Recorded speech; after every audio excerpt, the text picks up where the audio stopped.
Shalom Bapak Ibu, puji Tuhan. Bagaimana kabar Anda semua hari ini? Saya berdoa kita semua dalam keadaan yang baik. Dan mari hari ini kita akan melanjutkan akan seri renungan kita, yaitu tentang 3 keintiman pemazmur. Kita akan masuk hari ini di seri yang kedua. Mari kita perhatikan Mazmur pasal yang ke-11, ayat yang pertama sampai ayat yang ke-7. Dan hari ini mari kita akan baca ayat 2 sampai ayat yang ke-4. Sebab lihat, orang fasik melentur busurnya. Mereka memasang anak panahnya pada tali busur untuk memanah orang yang tulus hati di tempat gelap. Apabila dasar-dasar dihancurkan, apakah yang dapat dibuat oleh orang benar itu? Tuhan ada di dalam bait-Nya yang kudus. Tuhan tahtanya di sorga. Matanya mengamat-amati, sorot matanya menguji anak-anak manusia. Saudara, luar biasa pemazmur Daud ini. Di seri yang pertama kita telah belajar bagaimana keintiman pemazmur, di mana ia membangun kehidupan yang berelasi dengan Tuhan, yaitu dikarenakan karena adanya perlindungan Tuhan. Yang kedua kita pelajari di hari ini, ternyata keintiman pemazmur Daud, bagaimana ia melekat dan ia dekat dengan Tuhan. Yang kedua ternyata dikarenakan adanya perhatian Tuhan.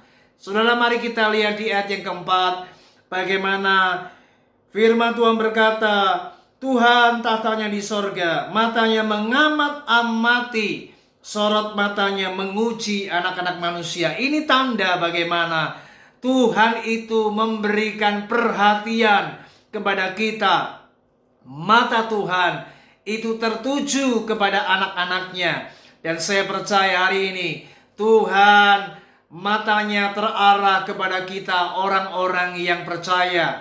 Tuhan matanya terarah kepada kita, orang-orang yang benar. Saudara, Mazmur Daud adalah orang yang tidak terlepas dari ancaman demi ancaman. Ayat yang kedua dikatakan, bagaimana lihat orang fasik melentur busurnya. Mereka memasang anak panahnya pada tali busur untuk memanah orang yang tulus hati di tempat gelap. Saudara, orang-orang fasik, mereka berusaha untuk mencelakai orang benar.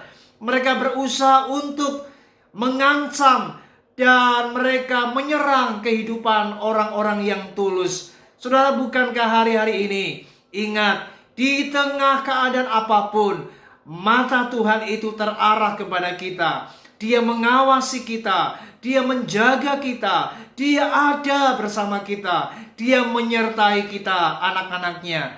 Itu sebabnya mari hari ini, jika Anda sadar bagaimana Tuhan setiap detik, setiap waktu, Dia ada bersama Anda. Dia ada menyertai akan setiap langkah demi langkah kita. Sekalipun di tengah hal-hal yang bisa saja terjadi, membahayakan kita, ada orang-orang yang bisa saja mengancam dan menyerang kehidupan kita. Namun ingat, percayalah, Tuhan itu senantiasa memperhatikan kita.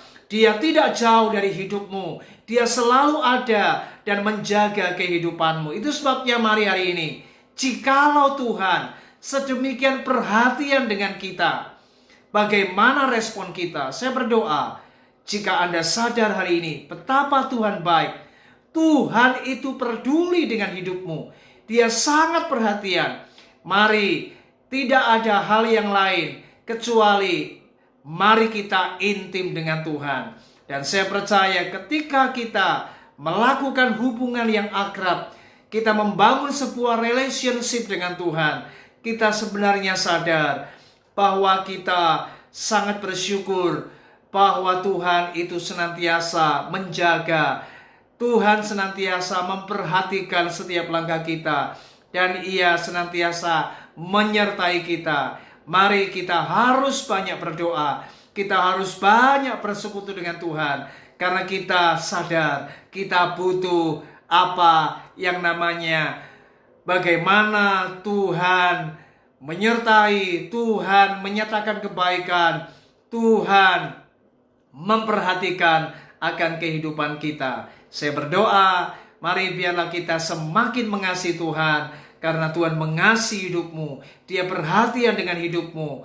Mari jangan pernah hidup jauh dari Tuhan. Kiranya renungan ini memberkati Anda. Selamat bekerja, selamat beraktivitas. Tuhan Yesus memberkati kita. Shalom.